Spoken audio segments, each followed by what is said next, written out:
If you had the chance to buy anything, just once, what would you choose?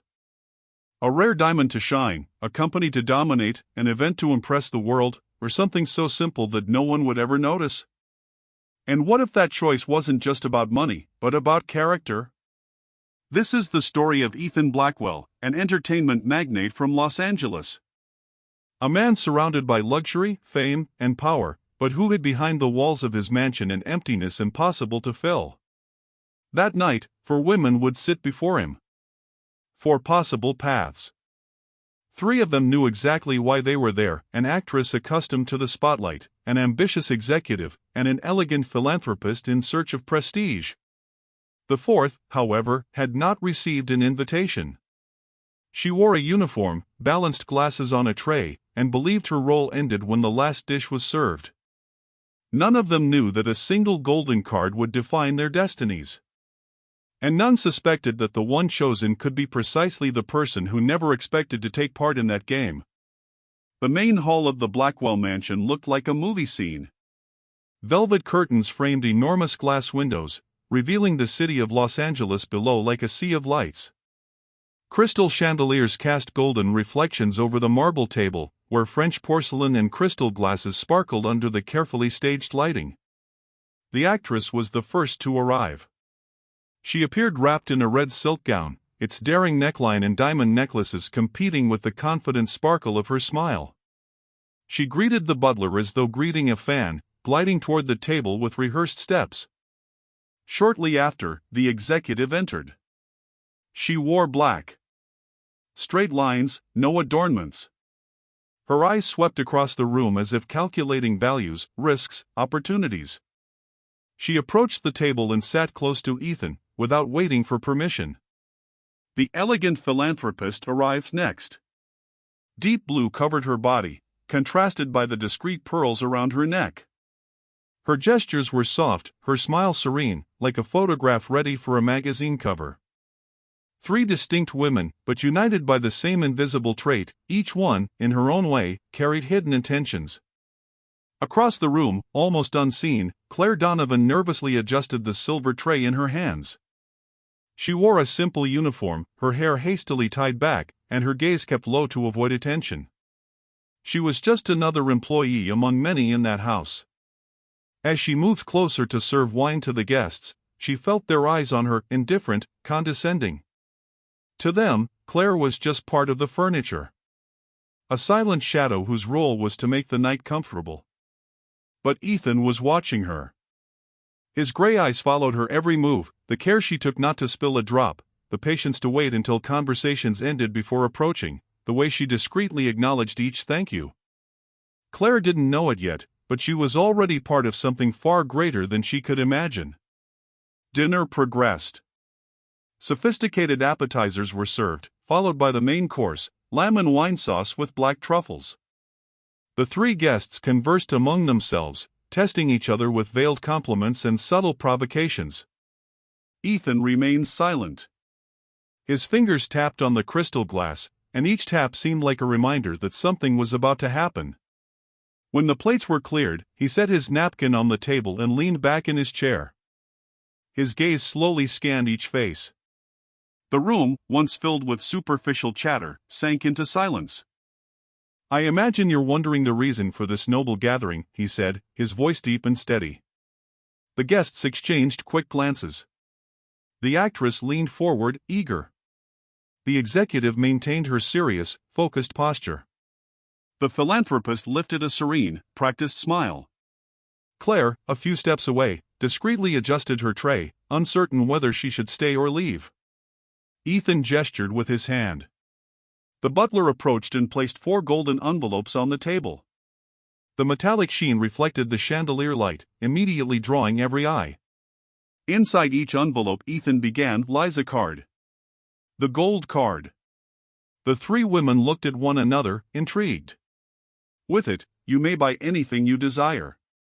There is no limit of value. But there is one condition: the card can only be used once. One purchase. The weight of the revelation filled the room. The silence was cut by the soft clinking of silverware being set aside. Ethan continued. I want to see what each of you chooses when there is only one chance. Because I believe a single choice reveals more than 1,000 words." The actress smiled, as if already rehearsing her answer. The executive narrowed her eyes, calculating the implications. The philanthropist kept her calm expression, but her fingers intertwined tightly in her lap. And then Ethan did something unexpected. But this game will not have only 3 participants. There will be 4. The guests looked at each other, confused. Ethan slowly turned his face toward the waitress who stood motionless, trying not to be noticed. "You," he said, pointing at Claire. She froze. The blood seemed to drain from her hands. "Me?" she murmured, barely audible. "Yes." Ethan confirmed with a faint smile. "You will have your card as well." The actress arched her brows, outraged. The executive lifted her chin, as if considering it an insult. The philanthropist concealed her surprise with a diplomatic smile. Claire, still holding the tray, didn't know whether to laugh or apologize for being there. Her heart raced. Never, in her entire life, had she been placed under the same condition as such powerful women. Ethan kept his steady gaze fixed on her. "Tonight, you will no longer serve at this table, Claire. You will sit at it." The world seemed to spin. The crystal glasses, the disapproving looks, the heavy breath of the room, everything blended with the pounding of her own heart. And so, in a matter of seconds, Claire Donovan ceased to be an invisible employee and became part of the most improbable game of her life. At that golden table in Beverly Hills, 4 women now waited to discover the weight of a single card. And none of them imagined that their choices would not simply be purchases, but revelations of character. The hall felt suspended in the air, as if even the golden light of the chandeliers awaited the next move. The echo of Ethan's words, "You will have your card as well," still rang in Claire Donovan's ears. The tray she held seemed twice as heavy. The 3 guests turned toward her with gazes that blended surprise and disdain. To the actress, it was an affront; to the executive, an insult; to the philanthropist, an opportunity to stand out. Claire swallowed hard, trying to convince herself this was only a misunderstanding. But Ethan, still and serene at the head of the table, left no room for doubt. "This has to be a joke," thought the actress, her fingers absent-mindedly caressing the necklace around her neck. She was used to being the center of attention, to competing with other women, but with a waitress? That wounded her pride more than any critic's review. Yet within her, a spark of insecurity burned. And what if this is exactly what he wants? To test how we react. I can't appear snobbish now. I have to show that I know how to play. Her smile returned, practiced, flawless, but her eyes betrayed her discomfort. The executive, on the other hand, didn't allow emotion to show. She kept a neutral expression, but her mind raced. He brought this girl here on purpose. To test us. He wants to see who scorns her and who pretends to accept her. If I criticize, I'll seem arrogant. If I fake sympathy, he might think I'm insincere. What does he expect? She breathed deeply, set her hands on the table, and leaned forward slightly, signaling control. It doesn't matter who is at the table. What matters is what I will do with the card. And when the time comes, I will prove I deserve to stand by his side. This, Claire, is nothing but a detail. The elegant philanthropist laid her eyes on Claire with a sweet, almost maternal smile. But behind that serene mask, sharp thoughts rose like blades. Interesting. He wants to contrast luxury with simplicity. Perhaps he seeks authenticity. Perfect. No one plays compassion better than I do. She already pictured herself turning that night into a narrative.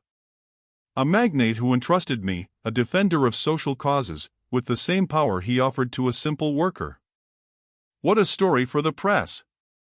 Her smile remained intact, but her heart was already calculating headlines and magazine covers. Claire, meanwhile, felt her heart pounding like a drum. This can't be happening. I only came here to serve. I don't have the right clothes, I don't know how to act. And now, he wants me to sit at the table?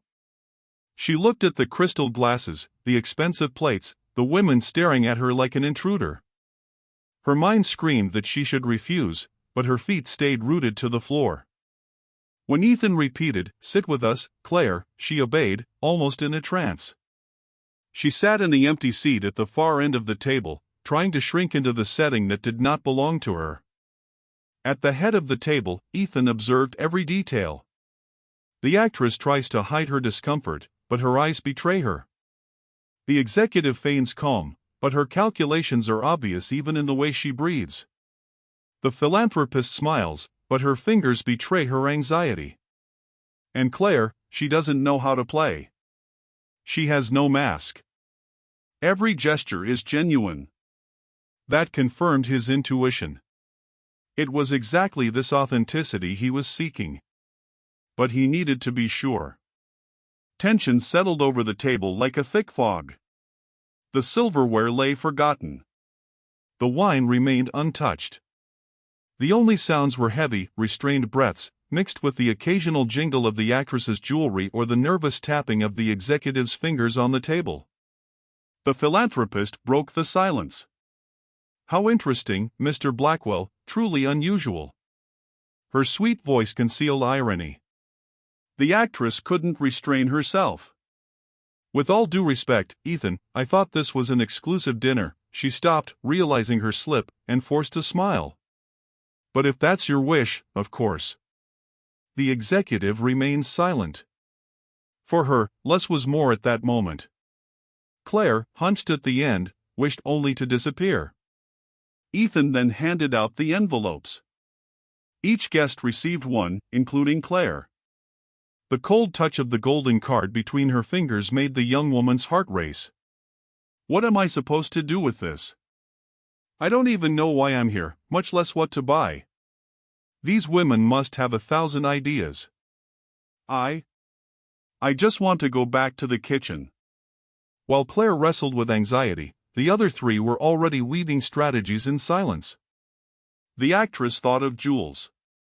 The executive, of assets. The philanthropist, of events. Ethan observed it all, like a conductor who knew exactly when to raise the baton for the next movement. The night was only beginning, but the stage was already set. 4 women, 4 cards, 4 destinies. Ethan knew these would not be mere purchases, they would be involuntary confessions, mirrors of the soul. While Claire looked at the card as if it were a trap, Ethan thought, "Now we will see who reveals their true face in the face of a single desire." The card rested in each of their hands as if made of lead. No spending limits, no geographic restrictions. Just one condition, a single purchase. For some, it was a weapon. For others, an opportunity. For Claire, it was a weight she didn't know how to bear. What would you do if you knew that a single choice could change your destiny forever? Ethan remained silent, only watching.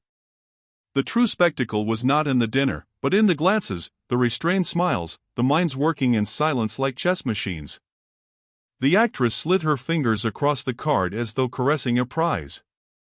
The golden reflection lit up her rehearsed smile. One single purchase, it has to be something unforgettable. Something that places me even more at the center of attention.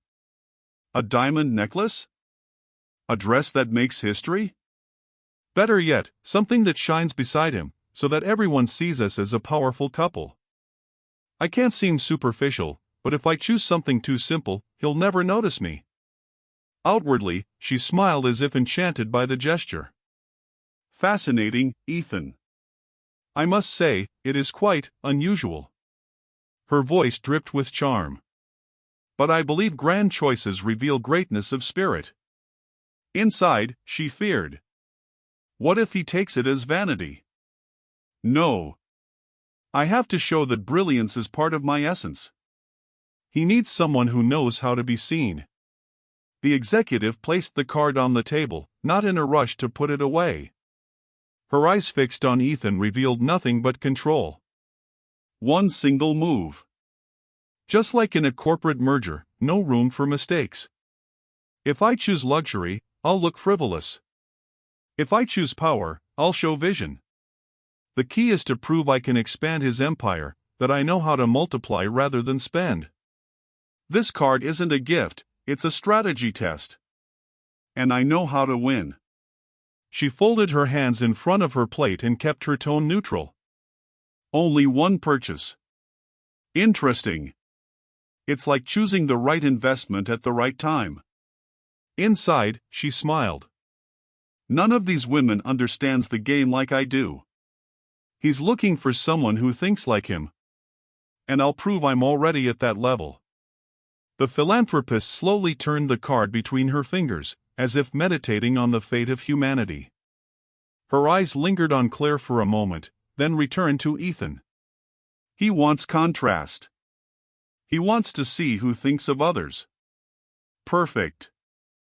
I'll choose something that makes me the living image of generosity.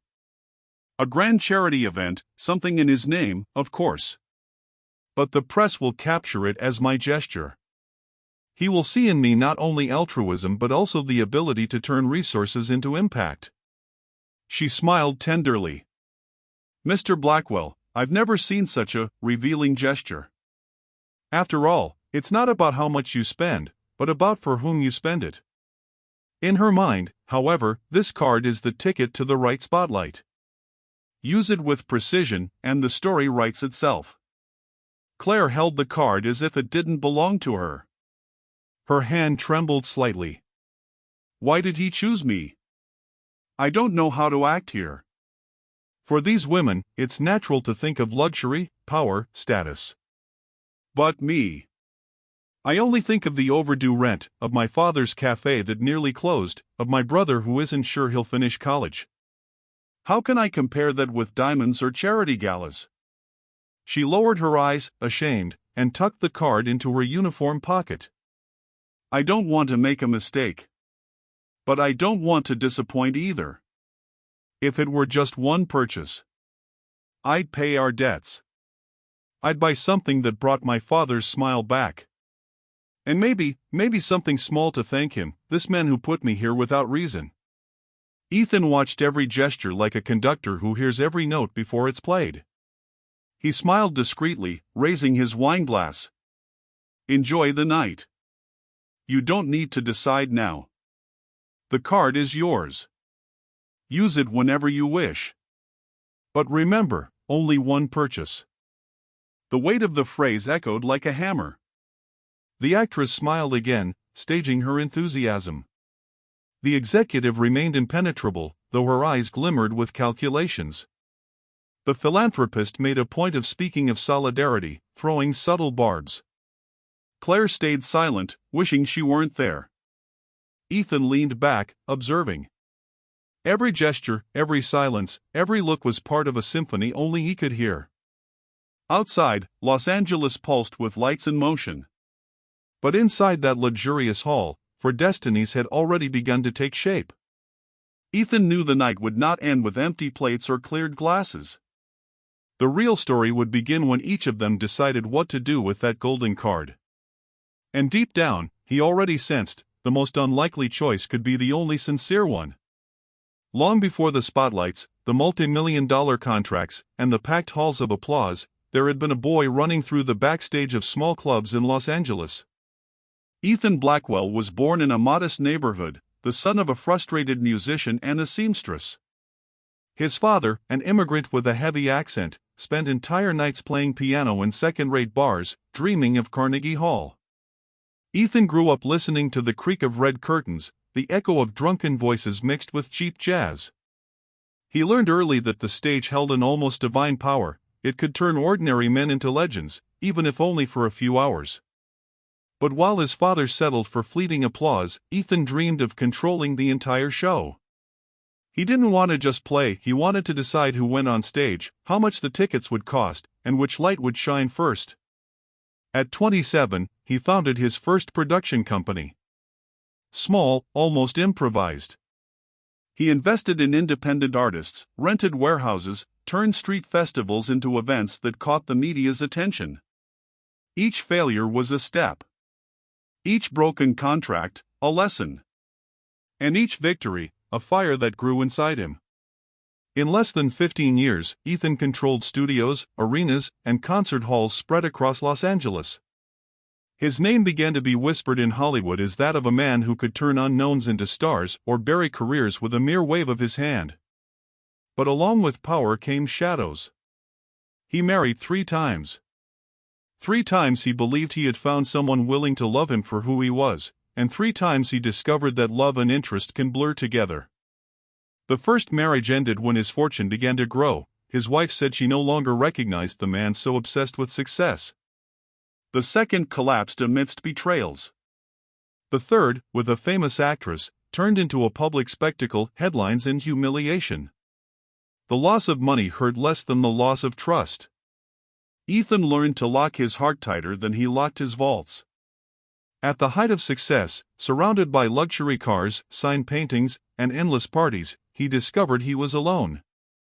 At night, he walked through his Beverly Hills mansion and realized that silence weighed more than any fortune.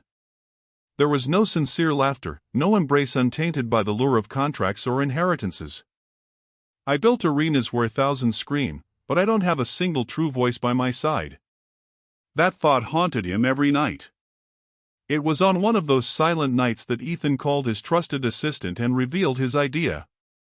"I need a test. I need to see who people are without masks." The assistant listened in silence until Ethan presented the plan to create the gold card.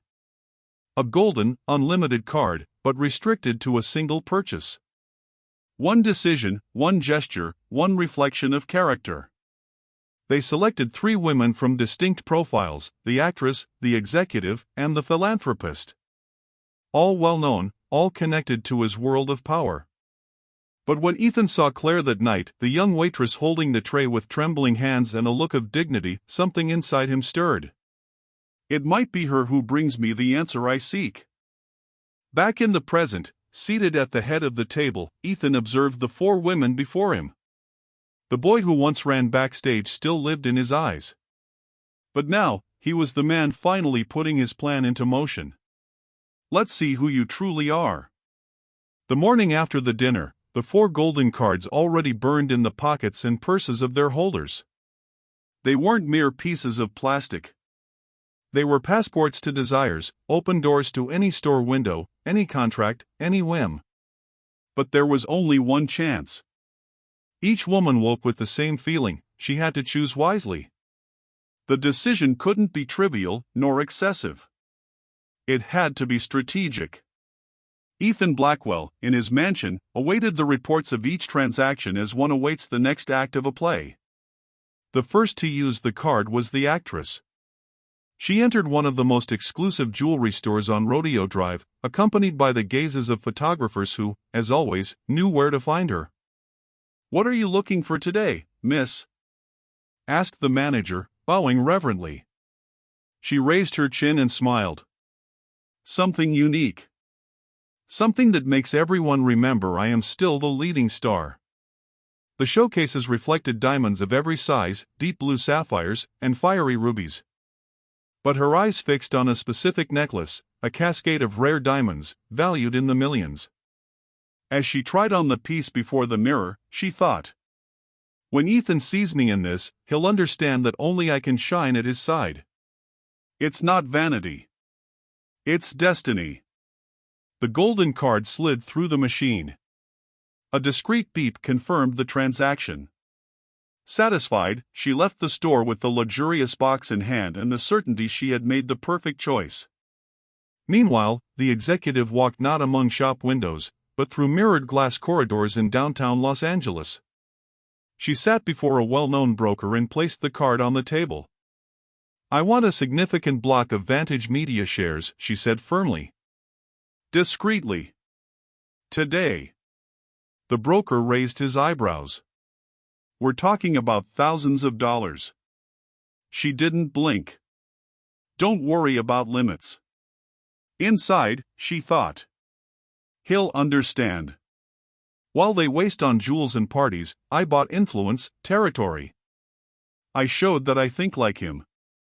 I showed vision for the future." The card was processed. A colossal transaction, invisible to most, but one that shifted maps of power in the corporate world. When she left the building, she breathed deeply. Now, yes. Ethan will see that only I am on his level. The philanthropist, however, preferred more dramatic airs. She entered a historic theater in the heart of Los Angeles, a place of legendary premieres. She spoke directly with the theater director.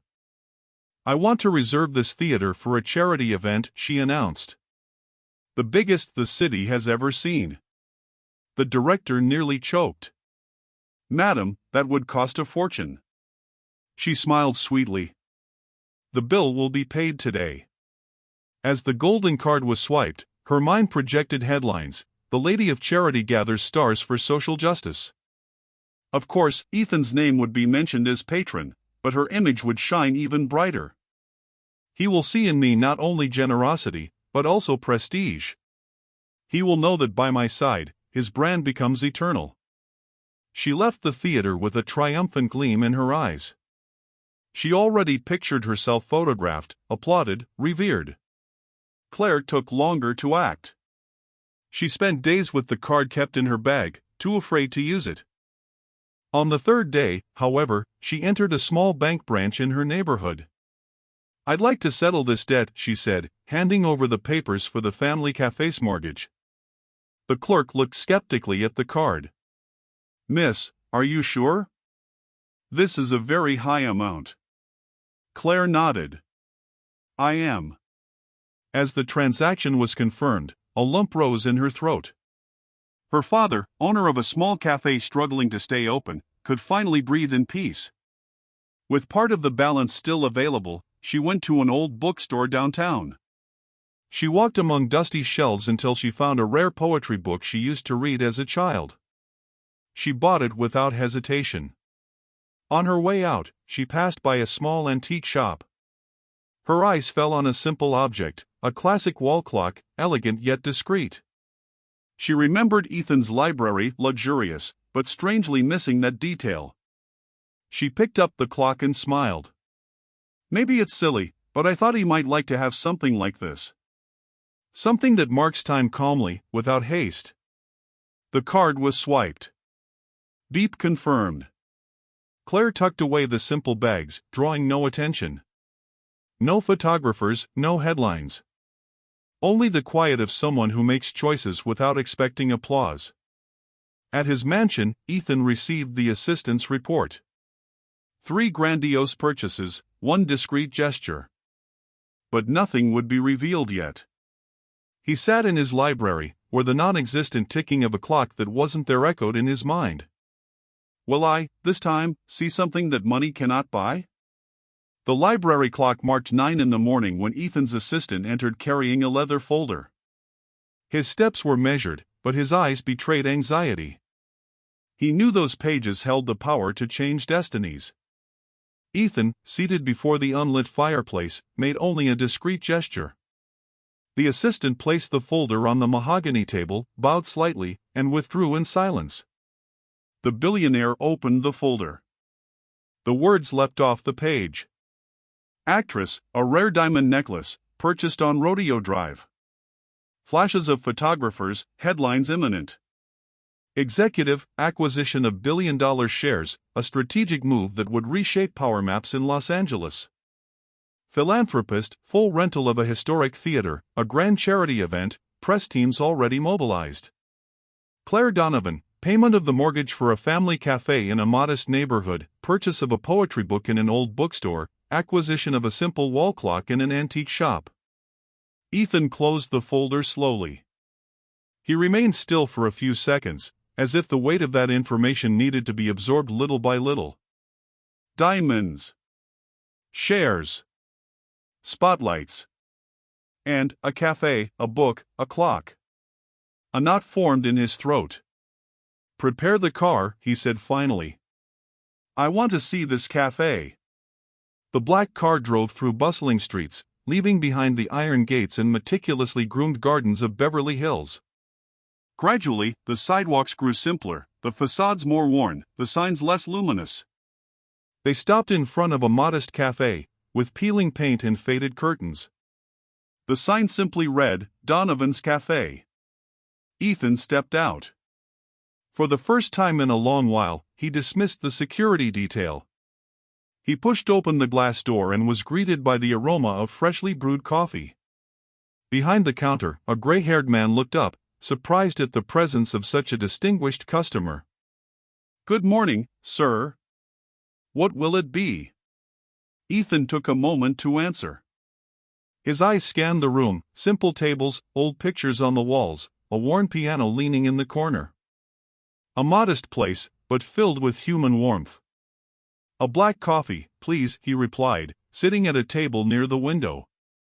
As he waited, he noticed the details: a pair of neighbors chatting quietly, a young mother with a baby stroller, the tired smile of the owner as he served. It was a world entirely different from the one Ethan knew. Then Claire walked in, still in her simple uniform, carrying a shopping bag. When her eyes found Ethan sitting there, she nearly dropped everything in her hands. "Mr. Blackwell?" she said, in disbelief. What are you doing here?" He gave a faint smile. "I came to see the place where you spent your card." Claire froze for a few seconds. Then she pulled out a chair and sat across from him, embarrassed. I didn't know what to choose. It didn't make sense to spend so much on myself when my father was about to lose this cafe." She looked around, as if the space itself could speak for her. "This is his life. I couldn't let it end." Ethan watched her in silence. Every word seemed to pierce the armor he had built over the years. Claire opened the bag and pulled out a carefully wrapped package. She slid it toward him, unable to meet his eyes. "I also bought this, for you." He unwrapped it. A vintage wall clock, dark wood, delicate hands. Simple, but elegant. "I noticed your library didn't have a clock. I thought maybe it was missing." The words came out trembling, almost like an apology. Ethan held the clock in his hands. The object was worth almost nothing compared to his fortune, but in that moment, it seemed to carry more meaning than any diamond. While all the others sought to impress the world, she thought of her father. "And she thought of me." He lifted his eyes to Claire. For the first time in many years, Ethan Blackwell felt he was facing someone who didn't see only the billionaire, but the man. "You had no obligation to spend anything on me," he said. Claire blushed. "I know. But I thought that maybe you also needed something simple." Ethan rested his elbows on the table, leaning forward. "You know, Claire, in my world everyone talks too much. Everyone tries to convince me of something. You were the first in a long time to simply pay attention." She lowered her eyes, flustered. "I just did what I thought was right." He smiled. "And that, sometimes, is exactly what no one does." For a few seconds, the silence between them wasn't uncomfortable. It was as if, finally, there was room for something real. The driver discreetly entered the cafe and bent to Ethan's ear. "Sir, it's time to return. The others are already waiting." Ethan nodded. He stood, still holding the clock. Looking at Claire, he said, "Dress well tonight. I want you back at the table." She hesitated. I don't know if I belong in that world." "Maybe you don't," he replied, with an enigmatic smile. "But that's precisely what interests me." He left the cafe carrying the clock, as if holding a secret. Hours later, the Beverly Hills mansion prepared for the final dinner. For women, for choices already made, for destinies about to be revealed. Ethan Blackwell knew the decision would not be about who had spent the gold card best. It was about who had shown something money could not buy. But one question remained. Would the billionaire truly be surprised by the result of his own experiment? Night fell over Los Angeles like a veil of artificial lights. High above Beverly Hills, the Blackwell mansion glowed like an illuminated palace. The gates opened once again, welcoming the guests for what would be the decisive night. The actress arrived first, wearing the newly purchased necklace. She made sure to display it with every gesture, every tilt of her head, as if it were an extension of her skin. The executive entered right after, confident, her gaze cold and calculating. To her, the game was already won. She believed Ethan would see her purchase as the most intelligent. The philanthropist appeared with a triumphant air, already surrounded by journalists at the mansion's entrance. She allowed the flashes to capture her arrival before striding inside with steady steps. Last came Claire. She wore a simple dress, borrowed from a friend, nothing compared to the luxurious ensembles of the others. But her eyes reflected both nervousness and courage. The hall was quieter than ever. The table was set once more, the silverware gleaming under the chandeliers, and at its head, Ethan Blackwell, the invisible conductor of the entire spectacle. When all were seated, Ethan rose. At this table are 4 choices. For gestures that speak more than 1,000 words. Today, I want to hear from each of you what you did with the gold card. He paused. Silence filled every corner of the hall. Tell me not only what you bought, but what it means to you. The actress lifted her chin proudly. I bought this necklace, she said, showing it to all. Not out of vanity, but because I believe that at your side, Ethan, I must shine. The world needs symbols. This necklace is more than precious stones, it is proof that together we would be invincible, a couple of stars. A seductive smile, a penetrating gaze. But inside, her mind echoed, no one can outshine me. Not even that waitress. Ethan only nodded, offering no comment. The executive placed her hands on the table. I used the card to acquire strategic shares. I thought as a business partner, not as just another guest. At your side, Ethan, I don't just spend, I multiply. This purchase shows that together we can consolidate your empire even further. Her voice was firm, calculated, every word measured. He will see that I'm the only one who thinks of the future, not of fleeting whims. Ethan held her gaze for a few seconds, then turned to the next. The philanthropist leaned forward gently, her hands clasped. I rented the largest theater in the city to host a charity event in your name. Thousands of people will be impacted, the press is already mobilizing. I want the world to see that at your side there is not only power, but also purpose. Her tone was sweet, almost maternal. But her mind burned, and with this, my name will be on every cover. I am the obvious choice. The hall remained silent after her words. At last, all eyes turned to Claire. She drew a deep breath, trying to steady herself. I paid off my father's cafe debt. He worked his whole life in that place. He was about to lose everything. I couldn't let that happen. She paused. Her hands trembled slightly. I also bought an old poetry book. I used to read it as a child, it reminded me of who I was before all this. And finally, she took a small box from her bag. She opened it before Ethan. And I bought this clock for your library. I noticed it didn't have one. I thought that it might bring some calm to your time. The hall sank into silence. The actress scoffed quietly, the executive raised her brows, the philanthropist hid a condescending smile. Ethan said nothing. He only stared at the clock for long moments, as if the object spoke louder than any justification given before. At last, Ethan stood. His gaze swept across all 4. The words seemed heavy on his lips, but his voice came out firm. The gold card was never about money. It was about choices. About what each of you reveals when you only have one chance. He turned to the actress. You chose to shine. But shine doesn't last forever. He looked at the executive. You chose power. But power is unstable, treacherous. He faced the philanthropist. You chose prestige. But true generosity does not need spotlights.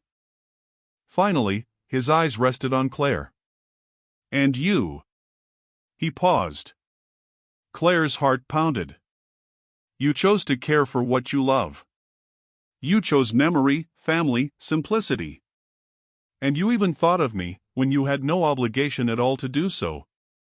The hall remained mute. The actress, her face hardened, tried to hide her outrage. The executive kept her rigid posture, but her eyes betrayed frustration. The philanthropist forced a smile, as if still believing she could reverse the outcome. Claire, however, lowered her eyes, embarrassed. She hadn't expected praise. She hadn't expected anything. Then Ethan concluded. Money buys almost everything. But it does not buy character. It does not buy sincere attention. And it does not buy heart. He slipped the clock into his jacket pocket and left the table, leaving behind a deafening silence. The three women glanced at one another, incredulous, while Claire remained still trying to comprehend what had just happened. And the question that hung in the air was inevitable. Had the billionaire finally found something money could not buy? The silence in the hall seemed eternal. The three women watched Ethan, still waiting for him to reveal the result of the experiment. Claire, standing at the back, still in her work uniform, clutched her apron discreetly in her hands, never imagining her life was about to change forever. Ethan rose. His movements were slow but full of resolve. With every step, he seemed not only to cross the space between the head of the table and its center, but to walk, before them all, the path of his own life, from the emptiness of ostentation to the clarity of a simple choice. For years, he began, his voice deep, I lived surrounded by applause, million-dollar contracts, and parties where champagne never ran out. I had everything the world considers important. But each night, when the lights went out and I was alone, the silence reminded me that I lacked the essential. He paused. His words reverberated against the marble and crystal walls. The guests kept their elegant posture, but inside their hearts burned. This experiment was not about money, he continued. It was about looking beyond the surface. About seeing what remains when the shine fades. I discovered that the true worth of a person is not in how much they spend, but in what they choose when they only have one chance. Ethan then turned to Claire. His eyes met hers. For a moment, time seemed to freeze. Claire Donovan, he said, softly but with unwavering intensity, you were the only one who used the card not for yourself, but to ease your family's burden, for a small gesture of care, and even to give something to me. You didn't know it, but that simple detail showed more than words could ever explain. The hall was silent. Every gaze now turned toward the young woman, trembling before the revelation.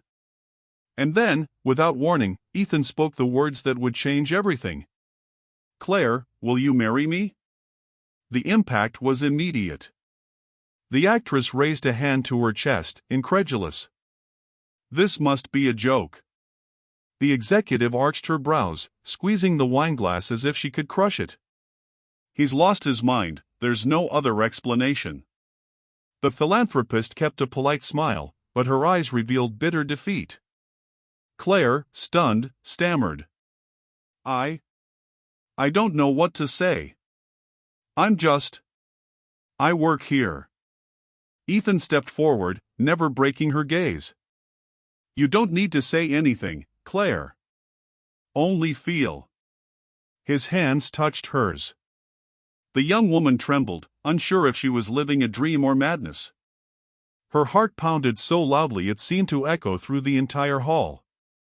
I accept. She whispered, barely audible. And in that instant, the destiny of both was sealed. The next day, the world exploded in headlines. Entertainment magnate shocks the world, proposes to waitress during Beverly Hills dinner. From tray to altar, who is Claire Donovan, the woman who won Ethan Blackwell's heart? Rejected millionaires, drama, luxury, and a twist inside the Blackwell mansion. Social media spoke of nothing else. Some claimed it was a marketing stunt. Others said Ethan had gone mad. But many, fascinated, saw in that story a rare chance to believe in something pure amidst so much luxury and ambition. Contrary to what the media expected, Ethan refused grand parties and live broadcasts. The wedding took place in an intimate ceremony, in the garden of the mansion, attended only by family and a few true friends. Claire, in a simple lace dress, walked toward the makeshift altar among white flowers. Ethan waited for her, with a smile no press photographer could ever capture. There were no flashes, no columnists. Only two hearts that, against all odds, had found each other. Time passed. The scandal became a memory. Ethan and Claire moved to a cozy home, far from the ostentation of Beverly Hills. The Donovan Family Cafe prospered, now known not as the Billionaire's Bride's Cafe, but as a place where customers found warmth and simplicity.